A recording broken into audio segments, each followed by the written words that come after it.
Yaxshilab davolanmagan displaziyalar katta bo'lgandan keyin ko'ks artrozning holatlariga olib kelyapti. Ayniqsa mana bu Covidlardan keyin rosa shu joylarda yemirilishlar bo'lib ketdi. Chunki deksametazolni tanamizdagi bor kalsiy D vitaminlarni ham yemirib yubordi. O'sha hisobiga bu yanada ichkariga kirib ketib, yosh kelinlar ham yurolmay qoldi. Men o'zimni ko'plab tanigan o'rtoqlarim, singillarim bor.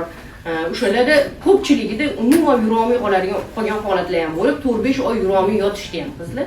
Shunaqalar qilib amallab yurgizib davolanib olganda, ko'pchiliklarga temir qo'yilishga majbur bo'ldi. O'shaning uchun har doim sizlarning oldingizga keladi bolachalar, juda ham e'tiborli bo'linglar bolachalarga, ota-onasiga yaxshilab tushuntiringlar. Shinalash kerak deganmi? Shinalash shart. Shart. Shina bu nima degani? Qo'l misol uchun sindi, qo'l, to'g'rimi? Qo'l sindi. Gips qilib qo'yamiz mana qilib. Nimaga deganda o'sha singan joy nepodvijniy holatda, ya'ni harakatsiz bo'lib turgan holatda o'zi bir-birini восстановить qilish xususiyatiga ega. Agar buni gips qilib qo'ydi, gips yoqmayapti demda, olib qo'yib choy ichib oling, keyin qo'yaman, keyin qo'yib olib, keyin hozir qo'lni supurib oling, keyin qo'yaman deb qo'yib olib, mana shunaqa qilsa nima bo'ladi? Bitmaydi bu yoki surilib qolib, boshqacha bo'lib ketib qolib, bo'ldi, qo'l уже o'sishdan ham to'xtaydi. Ishlash faoliyatidan ham to'xtaydi. Botga taqilgan shina ham xuddi o'sha narsa. Gips xohlasa yechib qo'yib, xohlasa olib qo'yib xohlasa.